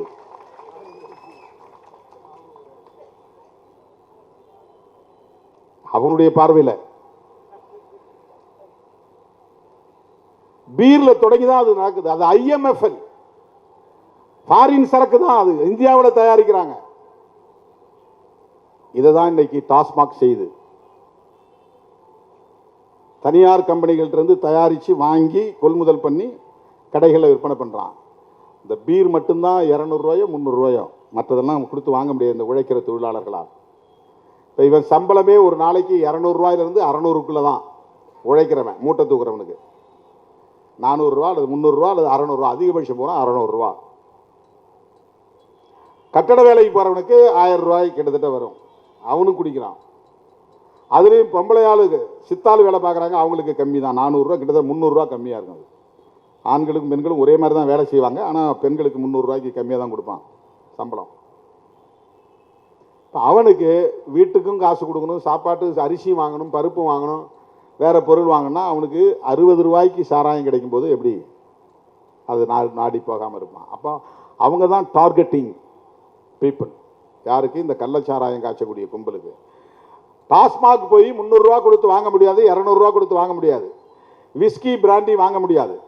இந்த பீரை குடிச்சு குடிச்சு பழகி போய் அவனுக்கு அது இம்யூன் ஆயிரும். அப்புறம் போதையை ஏன்னா ஒன்றுமே ஏறலையா, ஒன்றுமே இல்லையே, வியாதி குறித்து பார்ப்பான், ஒன்றுமே இல்லையே. அவனுக்கு கூடுதல் போதை தரக்கூடிய இன்னொரு பொருள் தேவைப்படுகிறது. குறைந்த விலையில் கூடுதல் போதை, அதுதான் கள்ளச்சாராயம், அதுதான் நச்சு சாராயம். அதனால தான் போறான் அவன். கூடுதல் போதைங்கிறத ரொம்ப முக்கியமான பாயிண்ட். அதில் அது யாரும் சொல்ல மாட்டாங்க. நீ கடையில் வாங்கக்கூடிய பொருளில் விஸ்கி பிராண்டி போனால் அது நல்ல போதை கிடைக்கும். ஆனால் பீர் அப்படிங்கிற லெவலில் கிடைக்கிற பொருளில் போதை கிடைக்காது. ஆனால் அங்கேயும் திருட்டுத்தனம் நடக்கிறது. அரசாங்கம் டாஸ்மாக் கடைகளில் விற்கக்கூடிய அந்த பாட்டிலையும் சீலை உடைச்சிட்டு அதில் கள்ளச்சாராயத்தை மிக்ஸ் பண்ணி ஃபேக் சீல் ஒட்டி விற்கிற வியாபாரமும் நடக்குது. அதெல்லாம் எக்ஸ்ட்ரா. இவன் மொத்தம் இன்னைக்கு 200 பாட்டில் விற்கணும் பீர் பாட்டில்னு ஒரு கணக்கு கொடுக்குறான்னா அதை அவன் 300 பாட்டிலாக 400 பாட்டிலாக மாற்றிடுவான். 200 பாட்டில் மட்டும்தான் கணக்கு கொடுப்பான். சேல்ஸ்மேனு சூப்பர்வைசர் சேர்ந்து செய்கிற வேலை. கள்ளச்சாராயம் கடைக்குள்ளே போயிடும். அதை உடைச்சி பழைய பாட்டில் ரெடி பண்ணி வச்சுக்குவானுங்க. அதே மாதிரி சீல் ரெடி பண்ணி வச்சுக்குவானுங்க. இதெல்லாம் மிக்ஸ் பண்ணி 200 பாட்டில் இருக்கக்கூடிய மதுவை 400 பாட்டில் நிரப்பிடுவாங்க. தேவையானதை மிக்ஸ் பண்ணி, கள்ளச்சாராயத்தை மிக்ஸ் பண்ணி. இப்போ எக்ஸ்ட்ரா 200 பாட்டில் விற்றான்னா அந்த பணம் அவனுக்கு, அங்கே இருக்கிற 4 பேருக்கு அது சேர்ந்தது. அதை தெரிஞ்சு எவனாவது கேட்டானா அவனுக்கு ஒரு கமிஷன் போகும். டாஸ்மாக் கடையிலேயே கள்ளச்சாராயம் விற்கப்படுகிறது. எல்லா இடத்துலையுமே அது மாதிரி இருக்குது. நீங்கள் ஆட்டுக்கறி தான் போய் வாங்குற இடத்துல எல்லாத்தையும் மாட்டுக்கறியும் சேர்த்து விற்கிறாங்க. அது பல பேருக்கு தெரியாது. நான் மாட்டுக்கறிலாம் சாப்பிட்ற பழக்கமே இல்லை, நான் மட்டன் தான் சாப்பிடுவேன்பா. மட்டன் கறியோட பீஃபில் சேர்ந்து விற்கிறாங்க. அப்படி தான் எல்லா பொருளுமே. அப்படி தான் நல்ல சாராயத்தோட கள்ளச்சாராயம் கலந்து விற்கிறாங்க. மட்டன் கடைகளுக்கெல்லாம் பீஃப் சப்ளை பண்ணுற ஆள்லேயே நமக்கு தெரியும். மட்டன் மாதிரியே வெட்டி கொண்டு போய் கொடுத்துருவான். உன் கண்ணு முன்னாலே இப்படி அறுப்பான், ஆனால் சேர்த்து எடை போடும்போது கலந்து கொடுத்துருவான். நீ கண்ணை நேராக முழிச்சு பார்த்துட்டே இருந்தால் கூட கலப்பான், உனக்கு தெரியாது, வித்தியாசம் தெரியாது உனக்கு. அந்த மாதிரி தான் இது. தோழர்களே, நம்முடைய கோரிக்கை என்பது அதிமுக வைக்கிற கோரிக்கை அரசியல் கோரிக்கை, விடுதலை சிறுத்தைகள் வைக்கிற கோரிக்கை மக்கள் கோரிக்கை. அண்ணாமலையும் எடப்பாடி பழனிசாமியும் வைக்கிற கோரிக்கை திமுக தான் காரணம், திமுக ஆட்சிதான் காரணம் என்று அரசியல் ஆதாயம் தேடுவதற்கான விமர்சனம், கண்டனம். விடுதலை சிறுத்தைகள் வைக்கிற கோரிக்கை இந்தியா முழுவதும் தேசிய கொள்கையாக மதுவிலக்கு கொள்கையை மாற்ற வேண்டும். அதற்கு அரசமைப்பு சட்டம் இடம் கொடுக்கிறது. டைரக்டிவ் பிரின்சிபல் ஆர்டிகிள் 47 அதை வலியுறுத்துகிறது. இந்திய ஒன்றிய அரசும் மாநில அரசுகளும் இணைந்து மதுவிலக்கு கொள்கையை நடைமுறைப்படுத்த வேண்டும். மனித வளத்தை சிதைக்கிற முயற்சியை கைவிட வேண்டும். மது விற்பனையால் கிடைக்கிற லாபத்தை விட மனித வளத்தை அழிப்பது மிகப்பெரிய பாதிப்பு. ஹியூமன் ரிசோர்ஸ் கடுமையாக பாதிக்கப்படுகிறது. அது அழியக்கூடிய இளைஞர்களை எத்தனை பேர் பெரிய சிந்தனையாளர் இருப்பாங்க யாருக்கு தெரியும். தோழர் வீரபாண்டியன் இங்கே பேசும்போது நமக்கு ஒரு பிரைட்னஸ் கிடைக்குது, ஒரு வெளிச்சம் கிடைக்குது. அவர் குடிப்பழக்கத்துக்கு ஆளானா அப்படி பேச முடியுமா? அவர் அடிக்ட் ஆகிட்டார்னா அவரால் அப்படி பேச முடியுமா? புத்தகங்களை படிக்க முடியுமா? அவருடைய ஆற்றல் என்னாவது யோசித்து பாருங்கள். அந்த ஆற்றல் மனித வளம் அழிகிறது, மனித ஆற்றல் அழிகிறது. இவ்வளவு பெரிய சிந்தனையாளர். அப்ப வெளிநாட்டுக்காரெல்லாம் குடிக்கலையா? வெஸ்டர்ன் பீப்புள அவன் குடிக்கிறான், குடி நோயாளி இல்லை. அவன் ட்ரிங்கர், நாட் ட்ரங்கார்டு. ட்ரங்கார்டு வேற, ட்ரிங்கர் வேற. லண்டனுக்கு போற இடத்துல பார்ப்போம், நம்ம டீ கடையில் போய் நிற்கிற மாதிரி ஒயின் ஷாப்பில் நிற்பாங்க. ஒயின் ஷாப் தான், ஆனால் எல்லா விதமும் இருக்காங்க. போயிட்டு ஒரு பேக்கு 2 பேக் குடிச்சிட்டு ஆஃபீஸ் போயிடுவான், வேலைக்கு போயிடுவான், அவ்வளோதான். அவன் அடிக்ஷன் ஆகிறது இல்லை. அதுக்கு அடிமையாகிறது இல்லை. ஏன்னா அவனுக்கு ஒரு மெச்சூரிட்டி வந்துருச்சு. என்ன மெச்சூரிட்டி வந்துருச்சு? எதை எப்போது எப்படி பயன்படுத்த வேண்டும் என்கிற அறிவும் ஆற்றலும் அவன்கிட்ட வளர்ந்துருச்சு. அவன் வெல் எஜுகேட்டட். சாதாரண மக்களுக்கு அந்த அறிவு கிடையாது. இதை குடிச்சோம்னா பழகணும்னா அடிக்ட் ஆயிரும், அடிக்ட் ஆனோம்னா குடும்பம் போயிடும், தெரியாது அவனுக்கு. எளிய மக்கள், உழைக்கிற மக்கள், சாதாரண உழைக்கிற தொழிலாளர்கள், அவனுக்கு அதை பற்றிய விழிப்புணர்வு கிடையாது. வெல் எஜுகேட்டட் சொசைட்டி, நல்லா படிச்சவன் மத்தியில் அவன் என்னைக்காவது ரேரஸ்ட் அண்ட் ரேர் கேசஸ் எங்கேயாவது ஒரு இடங்கள்ல ஒரு பார்ட்டியில் குடிப்பான், ஒரு செலிப்ரேஷன்ல குடிப்பான், ஒரு இடைப்பட்ட நேரத்தில் சோர்வா இருக்கிற நேரத்தில் கொஞ்சம் குடிப்பான். அளவா குடிச்சிட்டு அதை அப்படியே மறந்துடுவான். அவன் வேலையில கவனம் செலுத்துவான்.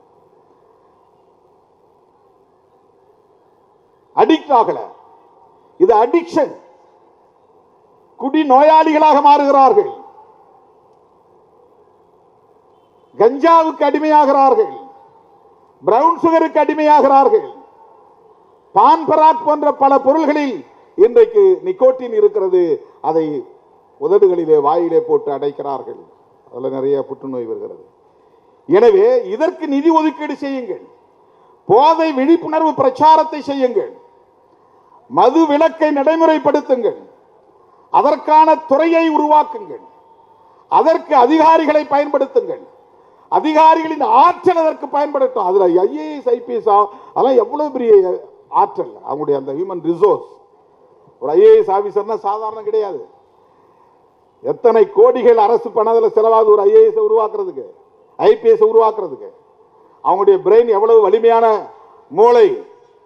அதை எதுக்கு போய் நாம பயன்படுத்துறோம்? எதற்கு பயன்படுத்துகிறோம்? தயவு கூர்ந்து எண்ணி பார்க்க வேண்டும். இது ஒரு கட்சிக்கு எதிரான ஆர்ப்பாட்டம் அல்ல, ஒரு மாநில அரசுக்கு எதிரான ஆர்ப்பாட்டம் அல்ல, ஒரு தனி நபருக்கு எதிரான ஆர்ப்பாட்டம் அல்ல. நான் முகநூல் நேரலையில் பேசும்போது சொன்னேன், இதற்கு முதலமைச்சர் மட்டும்தான் பொறுப்பேற்க வேண்டும், ஒரு குறிப்பிட்ட கட்சி தான் பொறுப்பேற்க வேண்டும் என்று சொல்லுவது ஏற்புடையதல்ல. இப்படிப்பட்ட இந்த அவலங்களுக்கு ஒவ்வொருவரும் பொறுப்பேற்க வேண்டும். நானும் தான் பொறுப்பு. இதை நான் இத்தனை காலம் வேடிக்கை பார்த்திருக்கிறேன். நானும் குற்றவாளிதான். இவ்வளவு நாள் கண்டும் காணாமல் இருந்திருக்கிறேன். நானும் தான் இதற்கு பொறுப்பு. இவ்வளவு நாள் இதை சகித்திருக்கிறேன். நானும் தான் குற்றவாளி. இந்த மனித வளம் அழிவதை நான் பார்த்துக் கொண்டிருக்கிறேன். நானும் குற்றவாளிதான். இங்கே உள்ள ஒவ்வொருவரும் அதற்கு பொறுப்பேற்க வேண்டும். சும்மா போற போக்கில் இந்த ஆட்சி தான் காரணம், இந்த அரசு தான் காரணம் சொல்லிட்டு போறதுங்கிறது ஒரு டெம்பரரி பொலிட்டிக்கல் கெயின். அது இந்த சந்தர்ப்பத்தையும் பயன்படுத்தி அரசியல் செய்யறதுங்கிறது ரொம்ப அருவருப்பானது, அநாகரிகமானது. அப்படிப்பட்ட அருவருப்பான அநாகரிகமான அரசியலை நாங்கள் செய்யவில்லை.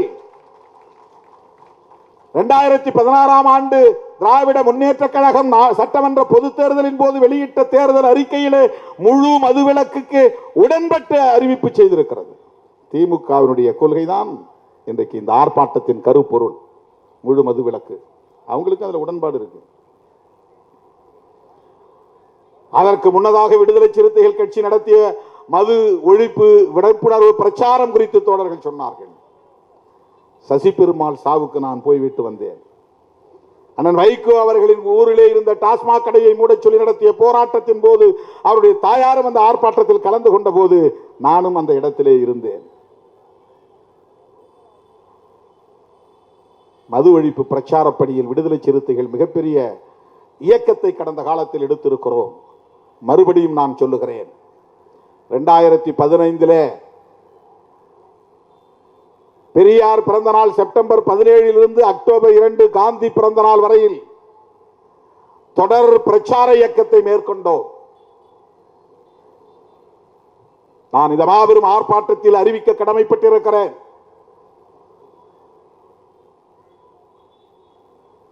மாநில பொறுப்பாளர்களோடு பிறகு கலந்து செயல் திட்டத்தை அறிவிக்க விரும்புகிறேன்.